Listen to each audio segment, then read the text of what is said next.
Hey guys, তোমাদের সবাইকে জ্যোতি ব্লগসে স্বাগত জানাই। তোমরা সবাই কেমন আছো? আশা করছি ভালো আছো, আর আমিও ভালো আছি। তো তোমাদের কাছে একটা নিউ একটা ব্লগিং চলে এসেছি। সেটা হচ্ছে আমার হাবড়া বাড়িতে। আমার তো এখন এক্সাম চলছে। 11 তারিখে আমাদের ইংলিশ এক্সামটা ছিল। তো আমি এক্সাম দেওয়ার পরে 3 দিন আমাদের ছুটি ছিল, মানে বুধ, বৃহস্পতি, শুক্রবারের দিন ছুটি ছিল, শনিবারে ম্যাথ এক্সাম ছিল। ঠিক আছে। তো আমাদের তো বলতে গেলে আমাদের ওখানে পুজো ছিল, মানে হাওড়াতে শীতলা পুজো ছিল। যারা হাওড়ায় থাকো তারা তো অবশ্যই জানো, মানে মায়ের চান, শীতলা মায়ের। তো যারা হাওড়া থাকে তারা অবশ্যই জানো, আর যা জানো না তো আমার ওই পুরো ব্লগটা তোমরা দেখো, দেখলে অবশ্যই বুঝে যাবে। আর স্কিপ না করে পুরো ব্লগটা দেখতে থাকো, ঠিক আছে? দেখো, তোমার দেখা হয়ে গেলে অবশ্যই কিন্তু লাইক, কমেন্ট, শেয়ার আর সাবস্ক্রাইব করে দিও, ঠিক আছে? তো চলো বেশি কথা না বাড়ি, ব্লগটা শুরু করা যাক। ভাবতে পারো যে আমি অত সেজে গুজে কেন আছি, তাই তো।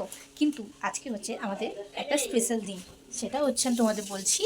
অ্যান্ড আমার পাপা এসছে আমাকে নিতে। আমি এখন যাবো হাওড়াতে। এবারে পরপর তোমরা দেখো, তারপর তোমাদের সাথে শেয়ার করছি। এখন অত কথা বলার টাইম নেই, বেরিয়ে গেছি। এখন আমরা হাওড়াতে ঢুকলাম। তো আমাদের বলতে গেলে আমার সাথে পরে কথা বলছি। আমার মা বাবা সব, মানে মা দিদি সব বেরিয়ে গেছে, দাদার আমি এখন সবাই বেরিয়েছি, ঠিক আছে? দিদিকে ফোন করছে, দিদি এখনো ফোন ধরছে না, এখনো তো বাইরে চলে গেছে। তো যাই হোক, ওদের সাথে দেখা হোক, তারপরে আমরা তোমাদের সাথে দেখা করছি। চলো। সো গাইস, আমরা দেখতেই পাচ্ছ, তোমাদের তো বললামই যে দিদি কে আমরা ফোন করছি, পাচ্ছি না ওদেরকে। তো তাই জন্য কী করছি, পাপার আমি খুঁজতে বেরিয়েছিলাম। এবারে অত বড় জায়গায় খুঁজাতে যায় না, কিন্তু কন্টিনিউ কল করছি, ফোনটা ওরা কিন্তু ধরছিল না।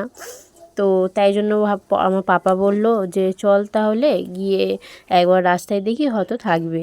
তো আমরা গিয়ে রাস্তার মধ্যে খুঁজছিলাম, ফোনও করছি কন্টিনিউ, কিন্তু কেউ ফোনও ধরছে না, না কিছু। তাই জন্য পাপার আমি খুঁজে খুঁজে আমাদের পা যখন ব্যথা হয়ে গেল।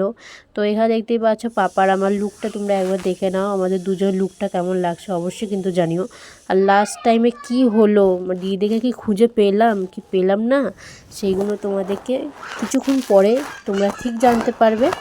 তো তোমরা ভিডিওটা দেখো, আর যা কারা কারা হাওড়ায় থাকো অবশ্যই কিন্তু কমেন্ট করে জানিও। গাইস, এখনো অবধি আমার দিদিকে, মাকে, আগে জ্যাবুকে আর প্রীতমকে পাইনি। বাবার আমি সে কখন থেকে খুঁজে যাচ্ছি, এখন কটা বাজে? 5টা 15 বাজে। আমরা এখনই পাচ্ছি না মাকে, আর ফোন করছি, ফোনও পাচ্ছি না, কি করবো বুঝতে পারছি না।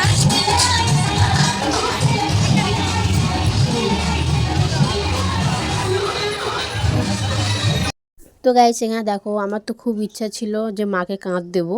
তো আমাদের হাওড়াতে এটা হচ্ছে অনেক, আমাদের যেমন দুর্গা পুজো খুব বড় হয়, তো আমাদের হচ্ছে এই পুজোটাও আমাদের কিন্তু খুব বড় হয়। তো দেখতে পাচ্ছ আমার পাপা ভিডিও করে দিচ্ছিলো, আর আমি এখানে মাকে কাঁধ দিচ্ছিলাম। তো পাপা বলছে বেরিয়ে আয় রে, বেরিয়ে আয় রে, কারণ কাঁধ দেওয়ার সময় অতটা ভিড় হয় যে বলা যাবে না। তো কারা কারা হাওড়ায় থাকো অবশ্যই কিন্তু কমেন্ট করো, আর কারা কারা এই পুজোর মানেটা জানো তো অবশ্যই কিন্তু জানো। যারা যারা হাওড়ায় থাকো তারা অবশ্যই জানোই যে এই পুজোটা কেমন হয়, কি করে হয়।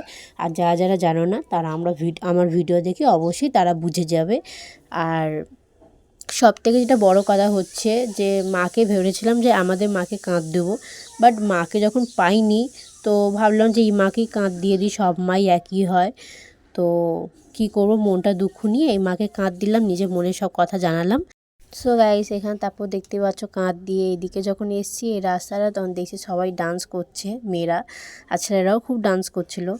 আর আমারও কিন্তু ডান্স করতে খুব ইচ্ছা করছিল, মানে বাজনা টাজনা বাজলে আমার খুব ডান্স করতে ইচ্ছা করে।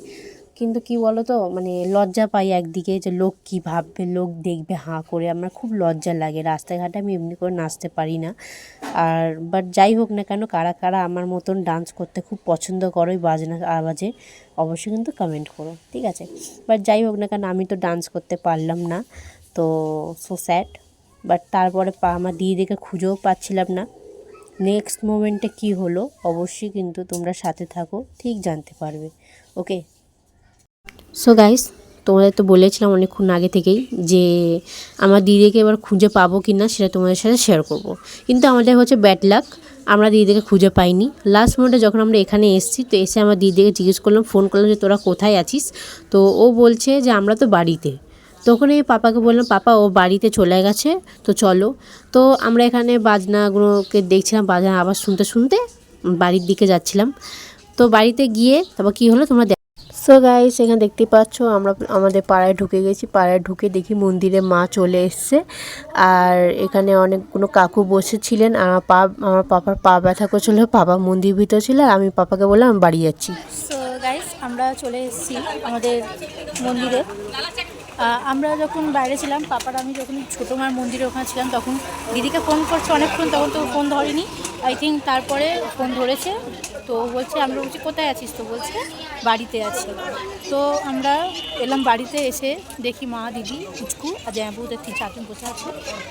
আর পাপার আমি এসেছি, পাপা মন্দিরে বসেছিলাম, আমি গেছিলাম দিদি ঘরে। এখন আমাদের মন্দির থেকে ডাকলো, তো আমার মম, আমি আর প্রীতম এসেছি না। সো গাইস, এখানে দেখতেই পাচ্ছ আমরা মন্দিরের ভিতরে ছিলাম। তো এখানে দেখি যে এখন পাপ্পা কাকার ঠাকুরটা যাচ্ছিল মন্দিরের ভিতরে, এবার উনি ঢুকবেন। আর আমাদের এখানে মন্দিরে অনেক ভিড় ছিল। আর এখানে কিন্তু সবাই মাকে স্নান করাবে বলে আছে।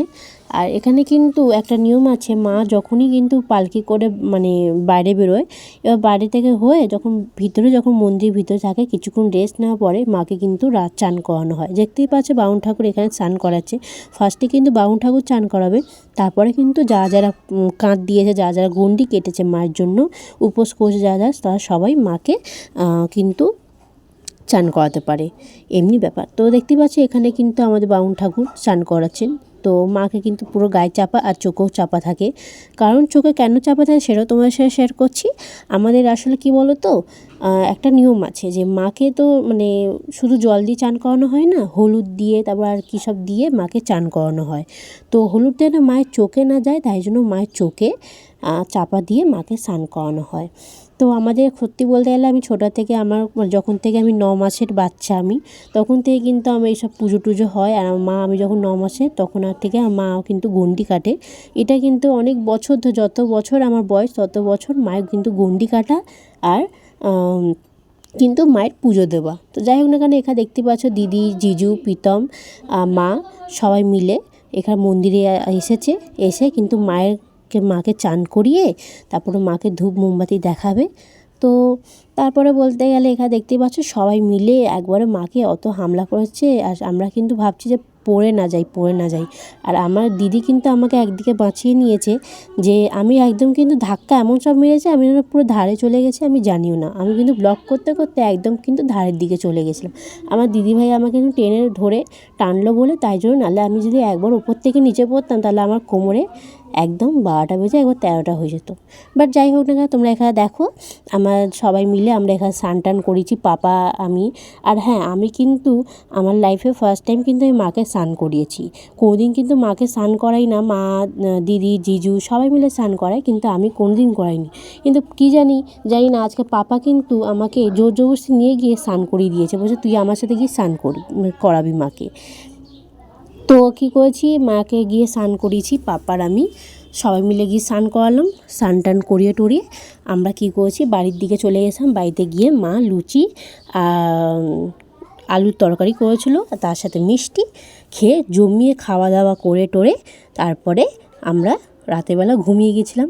তো নেক্সট ব্লগটা দেখার জন্য তোমরা কিন্তু সবাই অপেক্ষা করো। ভালো লাগলে পুরো ব্লগটা অবশ্যই কিন্তু লাইক, কমেন্ট, শেয়ার আর সাবস্ক্রাইব করে দিও। আজকের মতন টাটা, বাই বাই। সবাই ভালো থাকো, সুস্থ থাকো, বাই।